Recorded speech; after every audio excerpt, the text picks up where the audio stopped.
नमस्कार दोस्तों, मैं आद्या आपकी मेंटोर और गाइड स्वागत करती हूं आप सभी का सिविल्स डेली के daily current affair analysis programme में। इस प्रोग्राम के तहत हमारी पूरी कोशिश रहेगी कि आप तक हम फिल्टर करके सिर्फ और सिर्फ उन मुद्दों को पहुंचाएं जो आपके एग्जाम पर्सपेक्टिव रेलिवेंट हैं, महत्वपूर्ण हैं, इंपॉर्टेंट हैं। तो अपनी प्रिपरेशन को और कॉम्पैक्ट, टारगेटेड और पावरफुल बनाने के लिए आप जुड़ सकते हैं हमारे साथ सीडी यूट्यूब डेली रिचुअल्स पर, जिसके माध्यम से हम आपकी तैयारी प्रीलिम्स, मेंस और इंटरव्यू इन तीनों ही लेवल्स पर करवा रहे हैं। और अगर आपने अभी तक हमें सब्सक्राइब नहीं किया तो तुरंत सब्सक्राइब करें और उसके साथ ही बेल आइकन को प्रेस करें, जिससे हमारे प्रोग्राम्स जब भी लाइव होंगे आप तक इंफॉर्मेशन पहुंच जाएगी और आप डायरेक्ट हमसे जुड़ सकते हैं। तो चलिए आइए नजर डालते हैं कि क्या क्या इनिशिएटिव्स हमने लिए हैं आपके लिए। सबसे पहले यूपीएससी सीएससी प्रीलिम्स लेवल पर हम लेकर आ रहे हैं आपके लिए एमसीक्यू प्रोग्राम, जहां आपको एमसीक्यूज को अटेम्प्ट करने से रिलेटेड स्ट्रैटेजीज बताई जाएगी, टॉपिक वाइज एक्सप्लेनेशंस भी दिए जाएंगे जो भी क्वेश्चंस आपको दिए जा रहे हैं। उसके साथ साथ मेंस और प्रीलिम्स को कंबाइन करके हम आपके लिए लाए हैं 3 प्रोग्राम्स, जिसमें करंट अफेयर डेली एनालिसिस तो है ही है, जहां हम डेली न्यूज पर फोकस करते हैं, उससे रेलिवेंट हमें क्या पढ़ना है, क्या नहीं पढ़ना है उसे देखते हैं और किस तरीके से उसको हम मेंस और प्रीलिम्स में अप्लाई कर सकते हैं ये भी देखते हैं।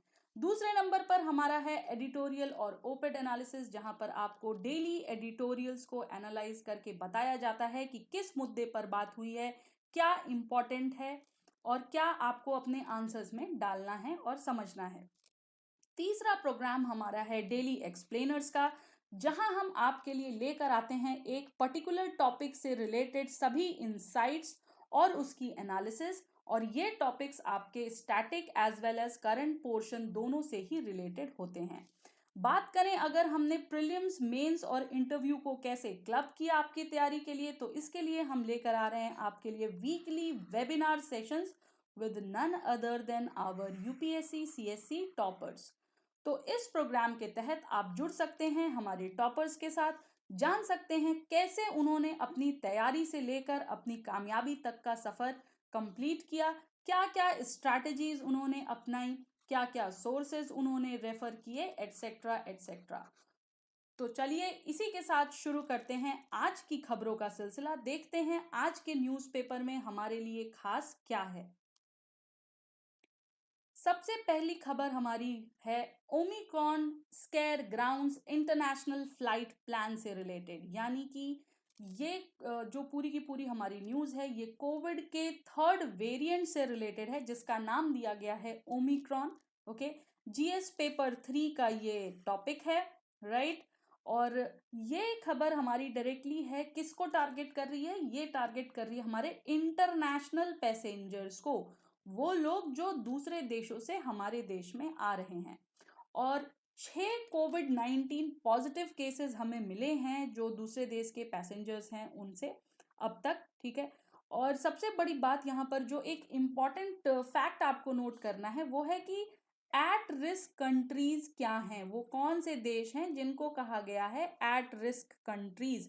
आप देख सकते हैं यहाँ मैंने हाईलाइट भी किया हुआ है, राइट, इस पैराग्राफ में ये यहाँ पर कि एट रिस्क कंट्रीज। तो ये जो कोविड केसेस हैं ये वहां से आने वाले लोगों में देखे जा रहे हैं, रिपोर्ट किए जा रहे हैं। 11 इंटरनेशनल फ्लाइट्स की बात की जा रही है एट रिस्क कंट्रीज में, और ये जो देश हैं इनका नाम है United kingdoms, south Africa, Brazil, Botswana, China, Mauritius, New Zealand, Zimbabwe, Singapore, Hong Kong और इजराइल। मीन्स ये जो कुछ देश हैं यहाँ से आने वाली जो फ्लाइट्स थी बेसिकली उनकी बात की जा रही है यहाँ पे ओमिक्रॉन वायरस से रिलेटेड, वहां से इन्हें हाई रिस्क कंट्रीज या एट रिस्क कंट्रीज कहा जा रहा है। इतना ही नहीं, इस पूरे वायरस को, ठीक है, ओमिक्रॉन को, इसका वेरिएंट क्या है, इसका साइंटिफिक नाम क्या है, इसको कवर किया है हमने ऑलरेडी 27 नवंबर के एक्सप्लेनर में। तो प्लीज अगर आपने अभी तक नहीं देखा है तो उस वीडियो को जाकर देखें, हमारे यूट्यूब चैनल पर अवेलेबल है, ये उसका आउटलुक है, आप इससे सर्च कर सकते हैं। ओके, चलते हैं आगे। हमारी दूसरी खबर है जीएसटी कलेक्शंस को लेकर। जीएसटी यानी गुड्स एंड सर्विसेज टैक्स, इसको अभी हाल ही में मैंने पहले भी एक्सप्लेन किया था और आज भी इससे रिलेटेड जो न्यूज़ आई है उसे हम देखेंगे। तो देखिए हुआ ये है कि जीएस पेपर 3 का इकोनॉमी का इशू है, ये हम सबको पता है। जो इस न्यूज़ में इम्पोर्टेंट है वो ये है कि जो जीएसटी कलेक्शंस हो रहे हैं ना उसमें ग्रोथ पाई गई है, उसमें सर्ज पाया गया है, राइट। इस न्यूज़ के अकॉर्डिंग ये कहा गया है कि 1,31,526 करोड़ रुपए, ओके, का कलेक्शन हिट हुआ है। That is 1,31,526 crore of collection has been hit in the November, ठीक है। ये इंपॉर्टेंट है यहाँ से। दैट मीन्स कि ये एक सर्ज जो है कलेक्शन में देखा गया है जीएसटी के।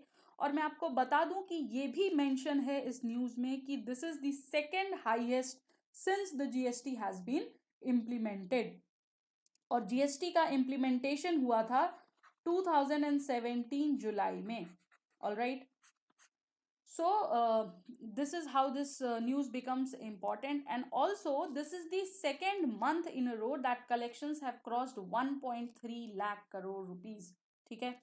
तो ये जो 1,31,000 है मीन्स 1,30,000 के बाद ये दूसरी बार जो है क्रॉस हुआ है। It is the second time, okay. Now another aspect which is important from here is like tax for import of goods जो हैं, right. The tax for the import of goods, हम जो भी इम्पोर्ट करते हैं ना गुड्स उसके लिए भी एक टैक्स लगाया जाता है, वो इस बार 43% हायर गया है। और इसके साथ साथ जो हमें रिवेन्यूज मिलते हैं from the domestic transactions, and these transactions include import of services, ये हमारा 20% हायर गया है। मीन्स दोनों ही सर्विसेज एंड गुड्स पर हायर स्टेक गए हैं, ओके। और ये टैक्स कलेक्शंस की रिपोर्ट है, ठीक है। आगे चलते हैं, देखते हैं कुछ important aspects related with GST. So GST को बोला गया है वन नेशन वन टैक्स। ये आप अपने मेंस आंसर में डाल सकते हैं, इंट्रो या कंक्लूजन कहीं भी। और ये तमाम टैक्सेस हैं like luxury tax, entry tax, local tax, octroi, entertainment, excise, CST and VAT, ये सारे को मिलाकर अब एक टैक्स कर दिया गया है, that is GST tax, goods and services tax. और इसीलिए इसको वन नेशन वन टैक्स कहा जा रहा है, ओके। आगे देखेंगे आप, ये जो स्लाइड है यहाँ पर एक बहुत ही अच्छा मुझे मिला था ये, तो मैंने आपके लिए डाल दिया। ये इस एक स्लाइड में ना आपको पूरी इंफॉर्मेशन दी गई है। वैसे तो आप सभी को पता भी होगा बिकॉज जीएसटी जो है पुराना टॉपिक हो चुका है, but still in order to revise you can revise it from here. What is GST, उसकी प्रेजेंट सिचुएशन क्या है, कौन सा कॉन्स्टिट्यूशन और क्यों अमेंड किया जाना चाहिए, टैक्सेस कौन कौन से हैं, कंपनसेटिंग स्टेट्स कौन कौन से हैं, इंटर स्टेट मूवमेंट्स क्या हैं, और बाकी जो एल्स जानकारियां हैं वो सारी आप यहाँ से देख सकते, पढ़ सकते हो। नोट्स बनाना काफ़ी इंपॉर्टेंट रहेगा आपके लिए। So here is a advice for you all to please make note from this slide, okay. बहुत इंपॉर्टेंट और बहुत अच्छे तरीके से कॉम्पैक्ट तरीके से इसको कवर किया है यहाँ पर। चलिए इसी के साथ चलते हैं अपनी आगे। अच्छा, यहाँ पर मैंने आपको एक क्वेश्चन दिया है, ये प्लीज इसको सॉल्व करके बताइएगा हमें कमेंट सेक्शन में इसका आंसर क्या होगा, okay.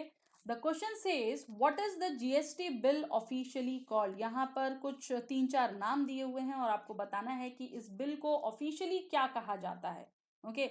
Whether it is called the constitution 122nd amendment bill, whether it is 132nd amendment bill 2016 या फिर 132nd amendment bill 2016। ये बिल्कुल मैंने आपको कंफ्यूज करने के लिए दिया है, बट मैं चाहती हूँ कि आप लोग मुझे गलत प्रूव करो और इसका सही आंसर बताओ हमें कमेंट सेक्शन में। अच्छा, कुछ बच्चों ने कल आंसर्स दिए थे एंड आई एम ग्लैड कि रेगुलर जिस तरीके से आप लोग आंसर दे रहे हो वो कहीं ना कहीं आपकी तैयारी में एक बहुत मेजर कंट्रीब्यूशन है, जिससे आपकी तैयारी और एक लेवल बढ़ती जा रही है। So do not stop that and continue answering these questions, okay. चलिए आगे चलते हैं। हमारी जो दूसरी खबर है वो है यूपी रिपोर्ट से related. UP reports most UAPA arrest, GS paper 3 का टॉपिक अगेन। अच्छा, यूएपीए क्या है तो मैं आपको बता दूं, यूएपीए का फुल फॉर्म है अनलॉफुल एक्टिविटीज प्रिवेंशन एक्ट। 1967 में ये एक्ट लाया गया था, ठीक है।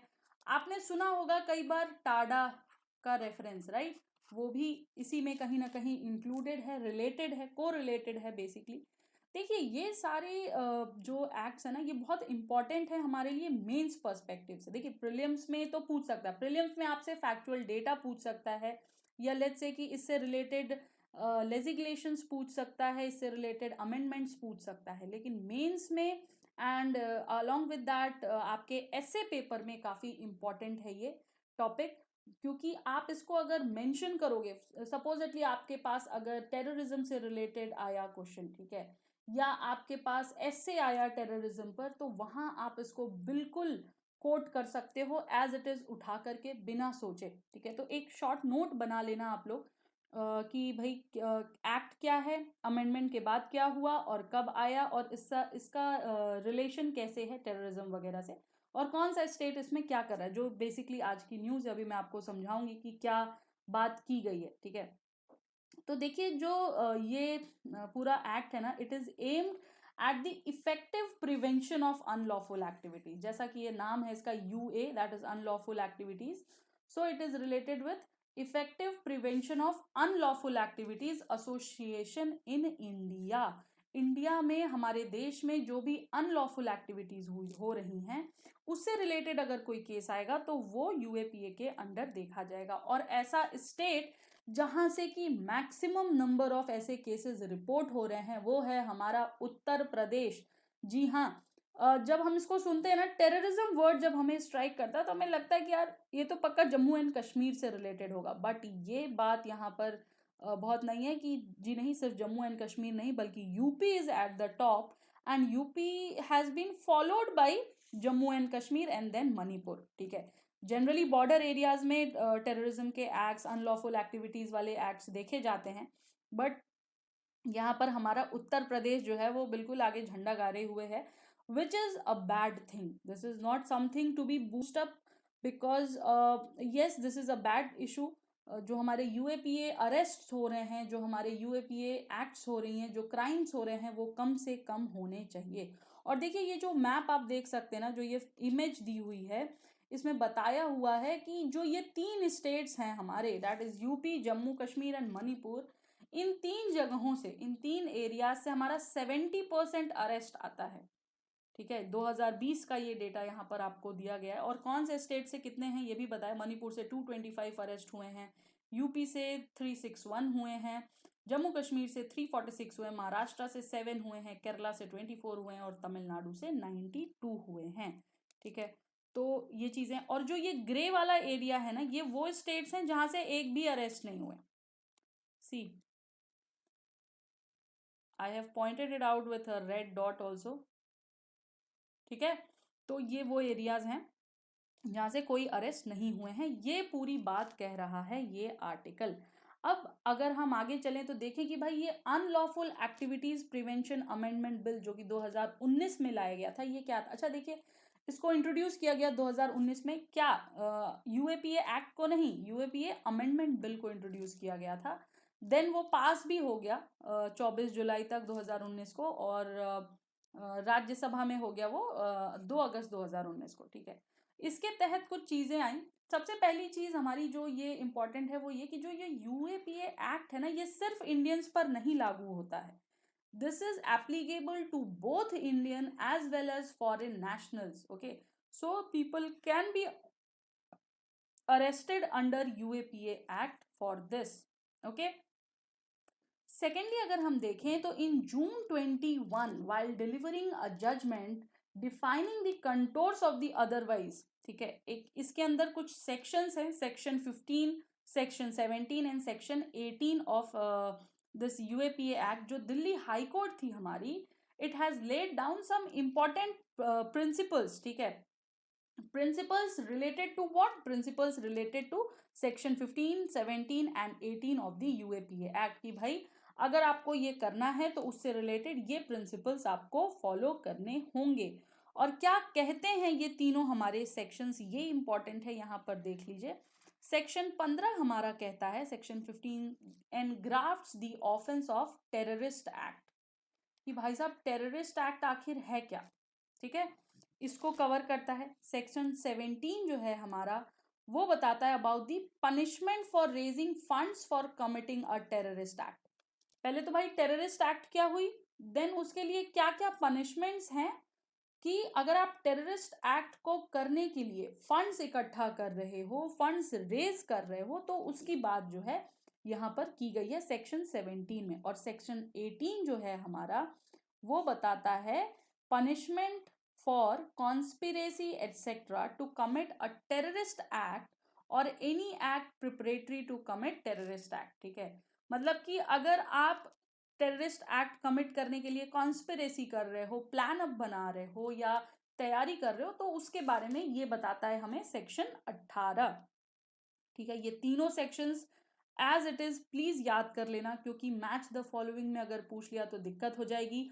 और दूसरी चीज कि अगर इन केस यूएपीए एक्ट से रिलेटेड आपको मेंस क्वेश्चन पूछता है, राइट, तो वहां पर जरूर मेंशन करना कि ये तीनों क्या हैं।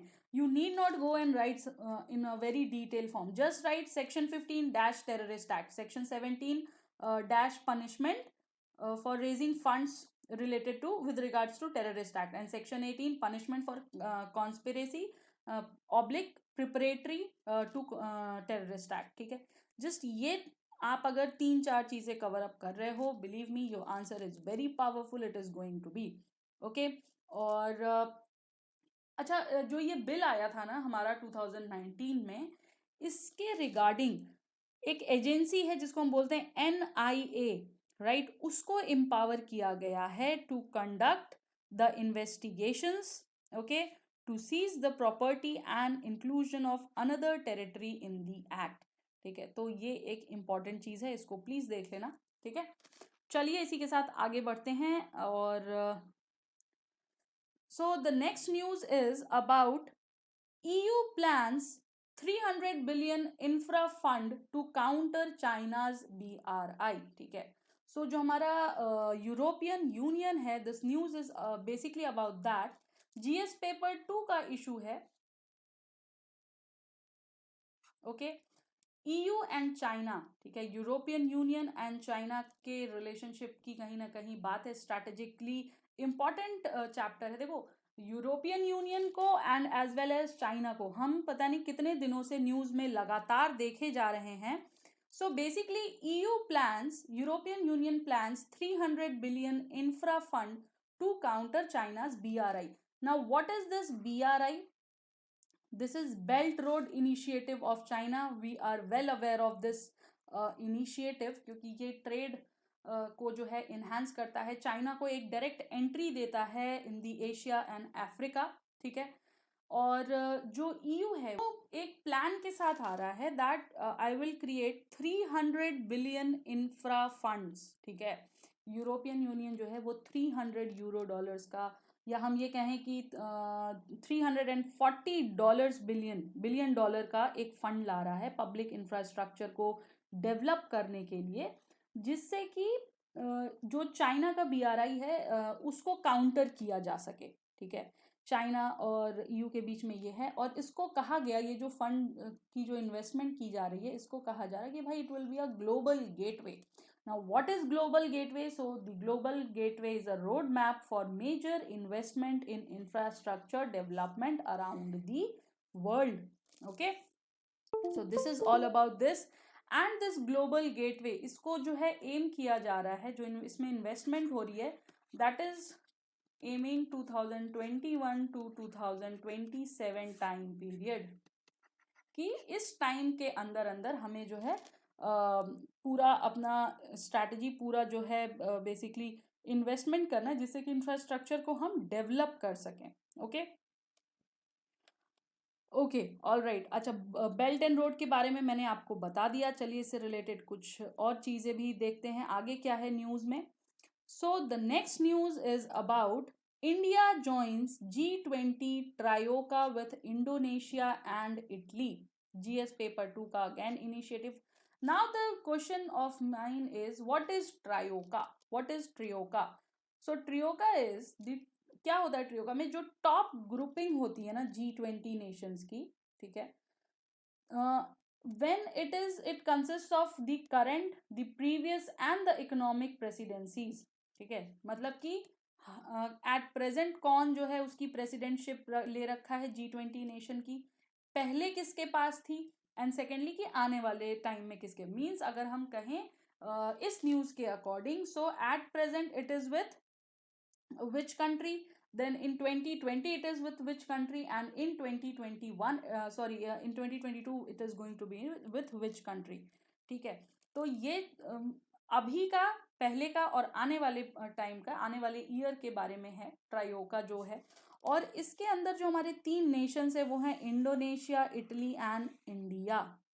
ओके, मीन्स 2023 में who is going to be the president, the chair of G20? It is India, not the president but the presidency. ठीक है, so India will assume the G20 presidency. ठीक है, और ये इनको मिलेगा कब, नेक्स्ट ईयर 1 दिसंबर 2022 को। ठीक है, इसी टाइम पे अगले साल। ओके, अच्छा, जो थीम है हमारी नेक्स्ट की वो है recover together and recover stronger. Okay, now the question assumes कि भाई ये G20 है क्या। So I know you all must be knowing this कि what is actually G20 is, G20 आखिर क्या है। सो G20 कुछ नहीं है, G20 जो है that is an informal group of 19 countries and the EU, that is European union, with representatives of the international monetary fund and the world bank. अच्छा, जो ये EU का और बेलारस का जो इशू था ना, आज के न्यूज़पेपर में भी इसका वो है, एडिटोरियल में आप देख सकते हैं इसको ऑलरेडी कवर किया जा चुका है हमारे एडिटोरियल एनालिसिस में, तो प्लीज़ उसको देख लेना, बहुत इंपॉर्टेंट टॉपिक है। ठीक है, मतलब हाईली इंपॉर्टेंट टॉपिक्स ये सारे आज की डेट में जा रहे हैं। और दूसरी चीज़ ये कि जो G20 मेंबरशिप है वो टोटली अगर हम देखें तो 2/3 कंट्रीज ऑफ द वर्ल्ड जो हैं पॉपुलेशन, ठीक है, जो पूरी दुनिया की पॉपुलेशन है उसमें से 2/3 जो है वो ये G20 नेशंस हमारे रिप्रेजेंट करते हैं। And along with that 85% of global gross domestic product आता है इनसे, एंड 80% ऑफ ग्लोबल इन्वेस्टमेंट और 75% of global trade G20 nation से हमें मिलता है। ठीक है, सो ये सारी चीजें हैं इंपॉर्टेंट यहाँ पर। देख सकते हो आप, ये जो मैप मैंने यहाँ पर दिया है it is the G20 countries का मैप। ठीक है, तो इसको प्लीज एक बार ध्यान से देख लेना कि कौन कौन से देश हैं जो इसमें हैं।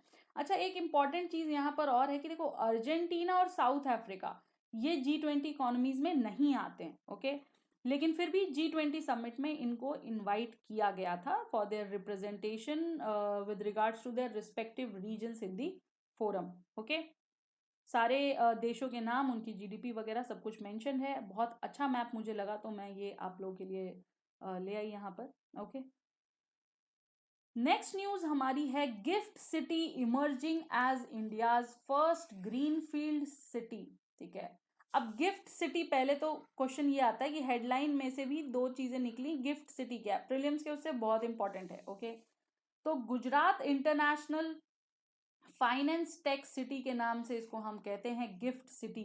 ठीक है, क्या है, गुजरात इंटरनेशनल का I, फाइनेंस का F और टेक सिटी का T हो गया ना गिफ्ट सिटी।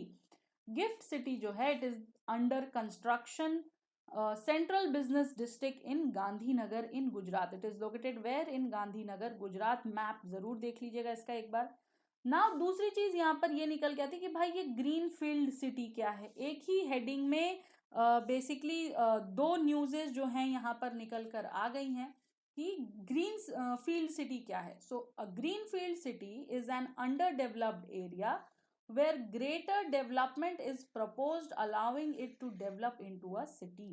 ठीक है, तो ये न्यूज़ हमारी इससे ही है। और जो गिफ्ट सिटी है उसको इंडिया की पहली ग्रीन फील्ड सिटी कहा जा रहा है। और जो ये हाईलाइटेड पार्ट्स आप देख रहे हो ना, इस आर्टिकल में मैंने जगह जगह हाईलाइट किया, इसको आप एक बार पढ़ भी लेना, अगर चाहो तो पढ़ सकते हो। इसमें एक्चुअली बताया गया कि कौन कौन सी कंपनीज हैं, जैसे NSE आया हुआ है, इंटरनेशनल स्टॉक एक्सचेंज जिसको हम कहते हैं। NSE के अंदर आएगा। 17 बैंक्स हैं, 12 डोमेस्टिक वो हैं और 5 इंटरनेशनल हैं 17 में से। ठीक है, तो ये सारी चीज़ें, ये सारी डिटेल्स इस न्यूज़ में हैं। और स्पेशल इकोनॉमिक जोन में भी इसको multiple service special economic zone का जो वो एरिया है यहाँ पे 261 एकड़ में है।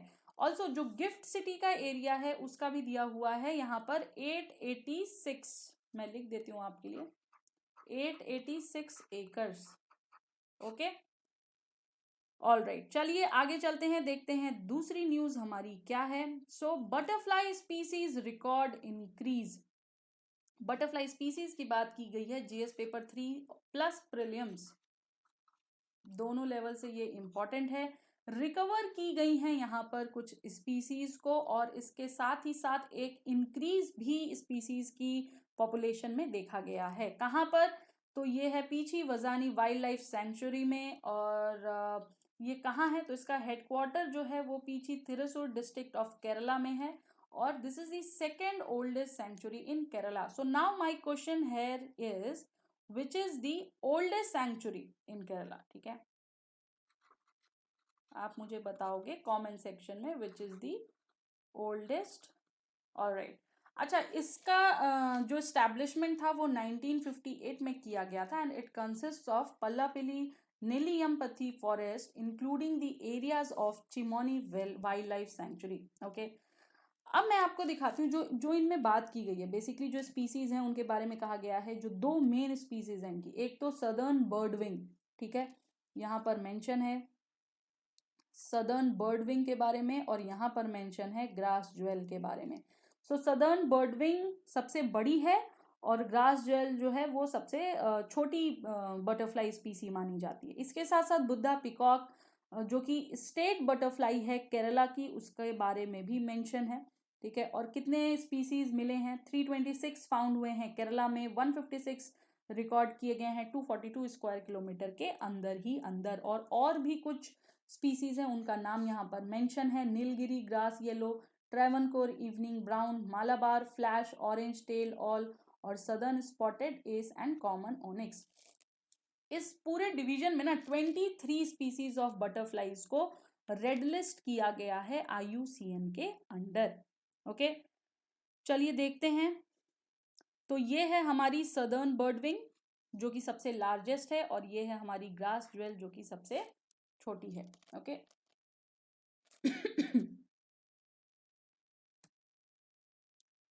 हमारी नेक्स्ट न्यूज है 1160 elephants killed in a decade के ऊपर। ये एलिफेंट से रिलेटेड है। 10 साल के अंदर 1160 एलिफेंट्स की डेथ हुई है, और उनके जो कॉज ऑफ डेथ हैं वो नेचुरल नहीं है, ये कहा गया है। और आप मुझे ये बताइएगा, मेरा क्वेश्चन है आपसे कि which state has the highest number of elephants? This is my question to you. You can comment in the comment section. You can write it in the comment section. अच्छा, इस पूरी न्यूज से important जो data है हमारा वो यहाँ पर दिया हुआ है कि इलेक्ट्रोक्यूशन से 741 डेथ्स हुई, ट्रेन हिट से 186 हुई, पोचिंग से 169 हुई, और पॉइजनिंग से 64 हुई। अब देखो यहाँ पर आपके लिए इम्पोर्टेंट ये जानना है कि कौन से एरिया से मैक्सिमम डेथ्स हुई हैं और कौन से मिनिमम। मीन्स जो ये डेटा है इसको increasing as well as decreasing order में आप देख लेना, प्रीलिम्स में पूछ सकता है।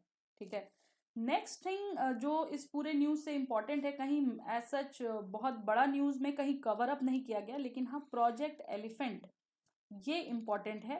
तो चलिए इससे रिलेटेड कुछ हाइलाइट्स देख लेते हैं। प्रोजेक्ट एलिफेंट को लॉन्च किया गया था 1992 में। क्यों? To provide financial and technical support to wildlife management efforts. ठीक है, और वाइल्ड एशियन एलिफेंट्स के उससे भी ये रिलेट करता है। It is a centrally sponsored scheme, union government की स्कीम है प्रोजेक्ट एलिफेंट। ऑब्जेक्टिव्स इसके हैं कि एलिफेंट्स को बचाना है, उनके हैबिटेट को, उनके कॉरिडोर्स को सेव करना है, प्रोटेक्ट करना है। सेकेंडली, मैन एनिमल कॉन्फ्लिक्ट जो है उसके इश्यूज को एड्रेस करना है, और थर्डली जो कैप्टिव एलिफेंट्स हैं उनके वेलफेयर को हमें देखना है। और ये स्कीम लगाई गई थी 16 स्टेट्स में। कौन कौन से स्टेट्स हैं? आंध्र प्रदेश, अरुणाचल प्रदेश, असम, छत्तीसगढ़, झारखंड, कर्नाटका, केरला, महाराष्ट्र, मेघालय, नागालैंड, उड़ीसा, तमिलनाडु, त्रिपुरा, उत्तराखंड, उत्तर प्रदेश और वेस्ट बंगाल। इन स्टेट्स में प्रोजेक्ट टाइगर की स्कीम हमारी इम्प्लीमेंट हुई है। तो thank you so much guys.